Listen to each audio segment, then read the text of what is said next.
So mga kalagaslas, ang magandang hapon. Nandito tayo sa ating kusina. Tayo'y mag-iihaw ng ating huli sa pamimiwas na isda, yung sagisi. Ihawin natin. Ito nga pala yung ating isda. Ihaw natin, masarap pa siyang ihaw nito. So mga kalagaslas, update sa ating pag-ihaw. At tayo magpapabaga ng apoy sa labas. Mga kalagaslas, sige, dun tayo sa labas, mag-ihaw na tayo. Tingnan natin kung baga na ang ating inapuyan doon na kahoy. So mga kalagaslas, dito natin ihawin yung ating isda. Pinababaga natin yan. Yan. Hintayin lang natin siyang bumaga para ating mapag-ihawan na. Kahoy na lang ginamit ko, hindi na ako bumili ng uling.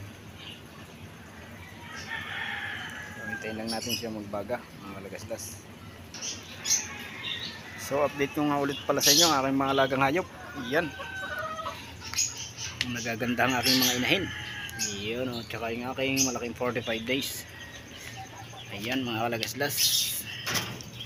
Taba ba, mga gutom na, kinakagat ng aking kamay. Yan o, ang aking mga alaga. Yan, nasa 6 na kilo na yun higit. Silaki ang 45 days ko. Ito nga pala yung ating mga quality sisiw sa Super Texas. Ayan,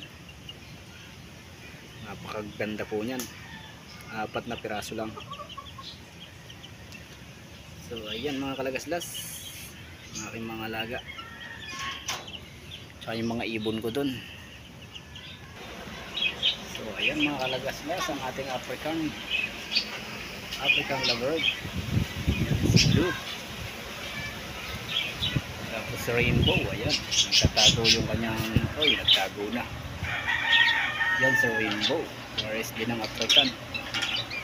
Sa ating parakeets, ito ang ating parakeets. Ayan, si yellow and white. Tapos ang ating mga kuniho, mga kalagaslas, ayan. Update ko sa inyo aking lahat ng mga alaga. Ayan, ang aking breeder na kuniho. Tapos ito yung mga anak niya.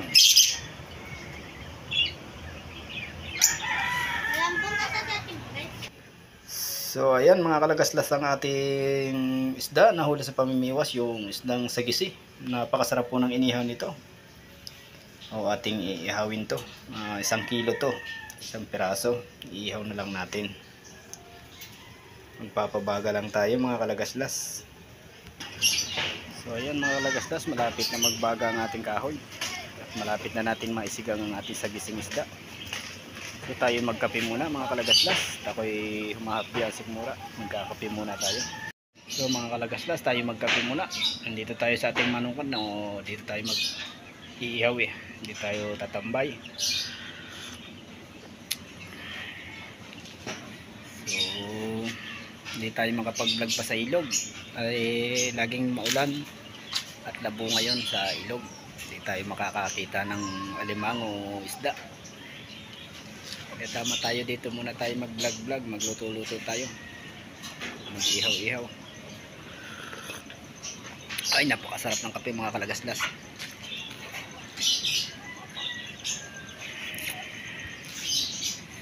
Hingin ang aking mga alaga.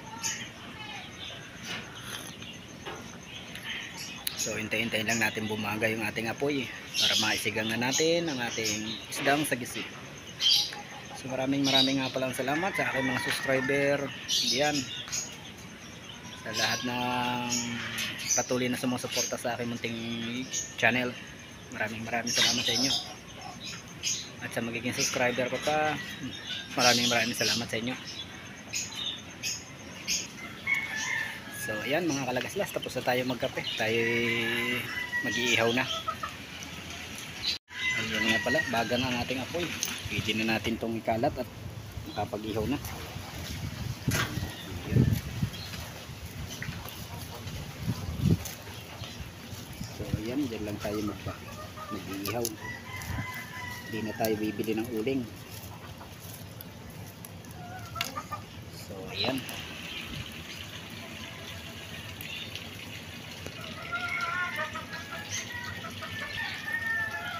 ayan mga kalagaslas ang ating isdang sagisi. Ayan. Ewan ko kung anong tawag sa ibang lugar niyan. Ganyang isda. Sa amin sagisi ang tawag namin yan. Napakasarap ng inihaw niyan mga kalagaslas.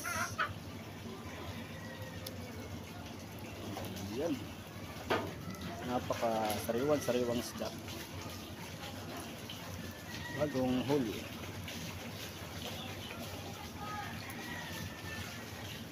Yan, hintayin lang natin siyang maluto mga kalagaslas.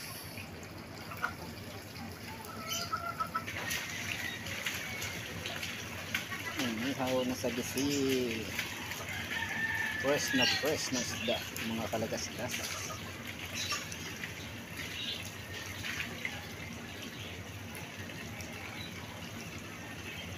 So yan, hintayin lang natin maluto.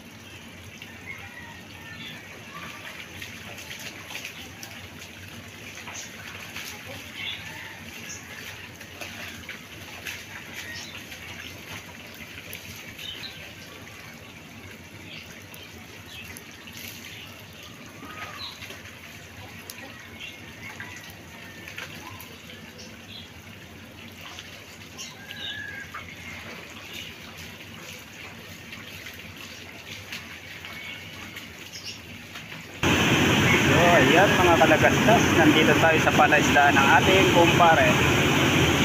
Ayan, mga iba't ibang isda, tilapia. Ayan, mga iba-iba, may hitong malalaki. Ayun, no. Tapos mga koipi. Ayan, dito. Ayan, mga kalagaslas, ang alaga ng aking kumpare. Ayan, napakagagandang isda.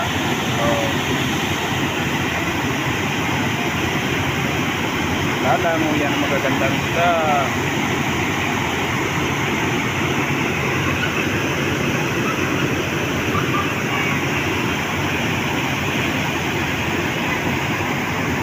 Yung naroon sa dulo, magagandang kulay.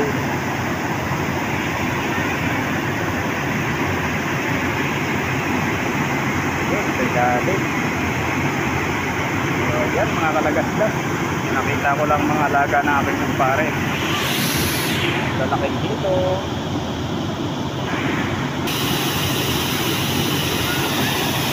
Laki ng tilapia.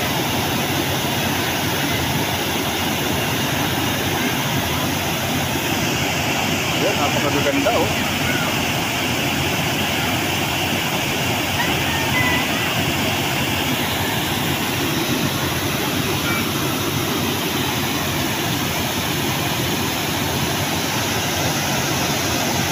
Napakalalaking tilapia.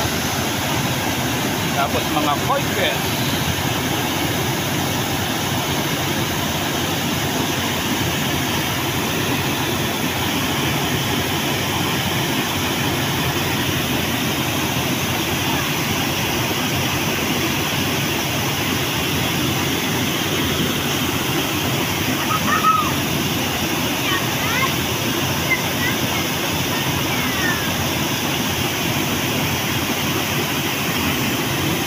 Mga kalagaslas, balikan natin ang ating inihaw at baka naman ay masunog. So ayan ang ating inihaw mga kalagaslas, hindi pa naman siya sunog. Ayan, malapit na siyang maluto. Pwede na natin siyang baliktarin.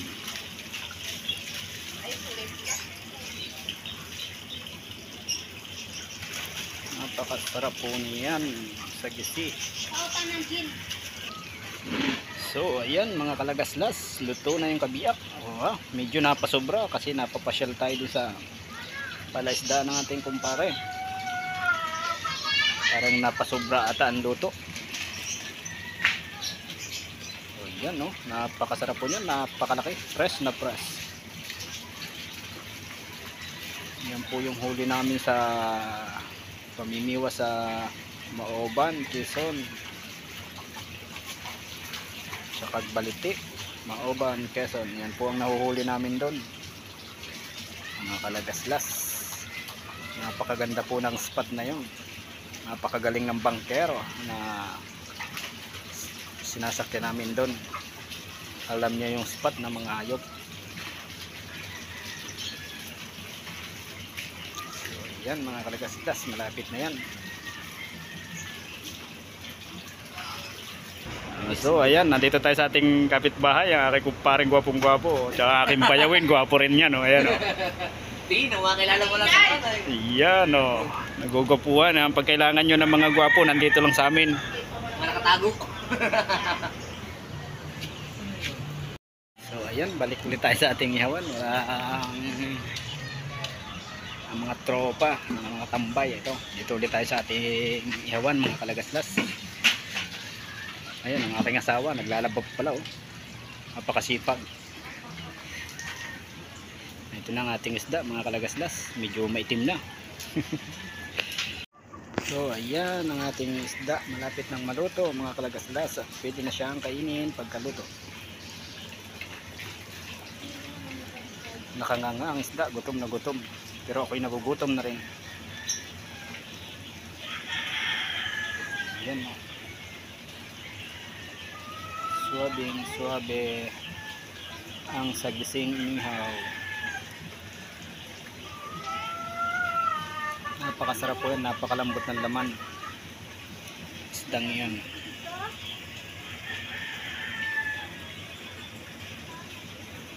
Yan, malapit na po siyang maluto, mga kalagaslas.